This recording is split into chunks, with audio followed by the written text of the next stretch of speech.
Ashama akkam jirtu jaallatamuuf kabajamoo hordoftoota kiyyaa guyyaa irraallee viidiyoo kan biraan walitti deebinee jirra jechuudha. Guyyaa irraa kan waliin ilaallu namni takka bilbila akkamii bitachuu qaba kan jedhu waliin ilaallaa jechuudha. Egaati yeroo kana namni bilbila hin qabne jira yaadu baay'een keenya bilbila smartphone kana fayyadamna. Bilbila kana gaafa binnu sirriitti wantoota beekuu qabnu wantoota ijoo shantu jira. Wantoota kana waliin ilaallaa jechuudha. Waan baay'ee sin dhibne bilbila nama qabachaa jiru kana bilbila ittiin viidiyoo kana waraabaa jiru almost waggaa 6 dura maatiin koo kan naaf bitanidha jechuudha. Bilbila kana hanga irraatti waan tokko osoo hin ta'in ittiin fayyadamaa jira. Kaameraan isaa tokko rakkoo hin qabu, aktiiviidha. Waggaa meeqa waggaa almost waggaa 6 dura jechuudha. Waggaa 6 guutuu yuunivarsiitiitti dabarsaa jira. Bilbila yeroo sana bitadhee hanga ammaatti na tajaajilaa jira jechuudha. Kanaaf egaa bilbila gaafa bittan wantoota beekuu qabdan wantoota ijoo 5 waliin ilaallaa jechuudha. Yeroo baay'ee egaa bilbila gatii guddaa birrii guddaa baastanii maatiin keessan akkaataa adda addaan liqeeffatanii haa ta'u maal haa ta'u kallattii adda addaan gaafa bilbila bitattanii bilbila feekii bitanii ijoolleen rakkatan hedduutu jiru jechuudha. Kanaaf egaa barataa yoo taatan barataan ala yoo taatan hojjetaa mootummaa yoo taatan nama kam yoo taatanii bilbila bituun dura waan isin consider gochuu qabdan wantoota ijoo gurguddoo 5 waliin ilaallaa jechuudha. Jalqabatti bilbila gaafa bitanii inni jalqabaaf inni olaanaan waan isin consider gochuu qabdanii baatirii isaadha jechuudha. Baatiriin isaa yeroo baay'ee miliyaampirii 5,000 ol kan ta'e yookiis 4,000 ol ta'e baay'ee filatamaadha jechuudha. Miliyaampirii 5,000 4,000 gad yoo ta'e yeroo yerootti baatiriin isaa dafee sin jalaa dadhabaa yeroo yerootti chaarjessu sin gaafata.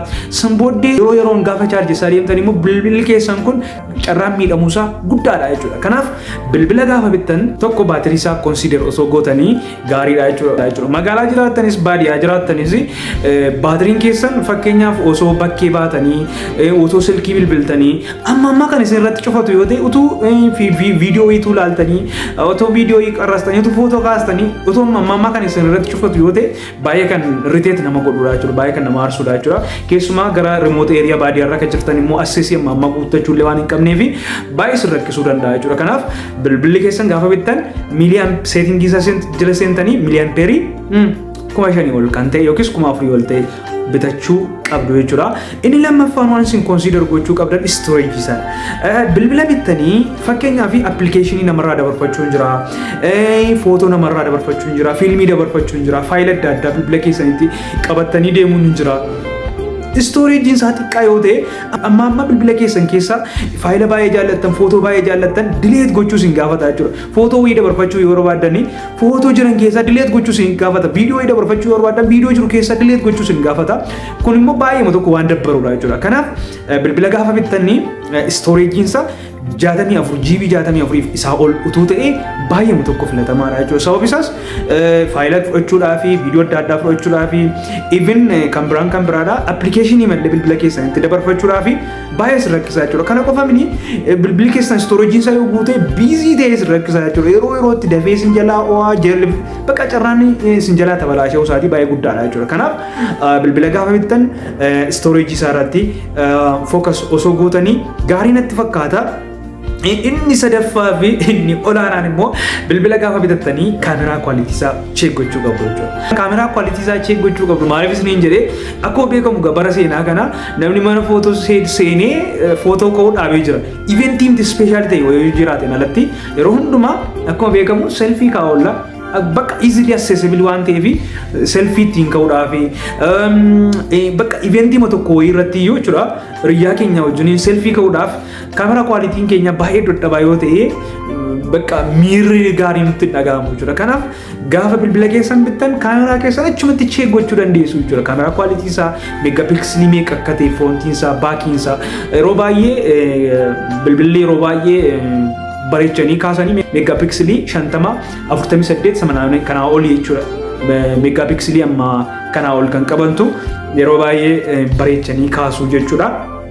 Kanaaf egaa wantoota kana consider gochuu qabdu jechuudha. Even viidiyoo waraabuudhaaf fakkeenyaaf eventii wayii irratti viidiyoo waraabuudhaaf kwalitii waan qabaanne baay'ee tokko dabbara jechuudha. Kana qofa miti bilbilli keenya amma kana isa kanarra kan caalu immoo bilbilli keenya sa'aatii kanatti opportunity guddaa kana bilbila keenya argachuu dandeenya jechuudha. Bilbila harka keessaniin TikTokeera ta'uu dandeessu, bilbila harka keessaniin YouTuberii ta'uu dandeessu. Amma fakkeenyaaf kallattiidhaan isinii wajjin communicate kan gochaa jiru bilbila kootiin kaameraa bilbila kootiin waraabee sanboodii edit godhee bilbila koon upload godhee kaameraa bilbila kiyyaadha jechuudha kanan fayyadame. Kanaaf bilbilli keessan kaameraan isaa baay'ee tokko murteessaadha jechuudha. TikTokeera ta'uu dandeessu, live ittiin seenuu dandeessu, YouTuberii ittiin ta'uu dandeessu, maallaqa hedduu karaa bilbila keessanii hojjechuu dandeessu jechuudha. Even hojii online adda addaa hojjechuu waan dandeessaniif kanaaf kaameraa quality keessan check gochuu qabdu jechuudha. Gaafa bittanii kaameraa quality keessan check gochuu qabdu. Inni arfaffaan waan isin check gochuu qabdan bilbila gaafa bittan raamii isaa check gochuu qabdu. Raamiin bilbila keessanii baay'ee xiqqaa yoo ta'e bilbilli keessan waan salphaatti baay'ee biizii ta'a. Istaak ta'a. Dafee isinii hin banamu.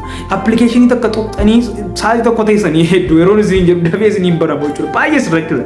Kanaaf raamiin keessan yoo xiqqaate raamii 4 fi isaa ol ta'e baay'ee tokko filatamaadha jechuudha. Sababni isaas raamiin keessan 4 fi isaa ol yoo ta'e smoothly ni hojjeta. Biizii ta'e isin rakkisu, stack ta'e isin rakkisu. Appilikeeshinii tokko irratti tuqxanii ganaa hanganni process godhee banutti teessanii eeguu isin gaafatu.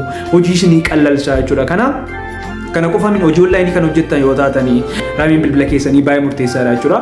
Inni dhumaa jechuudha bilbila keessan gaafa bitattanii originala ta'uusaa check gochuu qabdu. Originala ta'uusaa akkaataa ittiin check gootan karaalee hedduu jiru.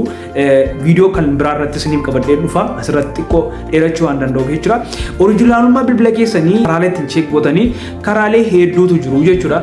Maayikii isaa karaa ittiin check gootanii, screen density isaa karaa ittiin check gootanii, karaa ittiin touch isaa check gootanii waan hedduutu jira jechuudha. Wantoota sana viidiyoo kan biraa viidiyoo lammaffaa irratti isiniif qabadhee nan dhufa diteelii informationii jiru jechuudha.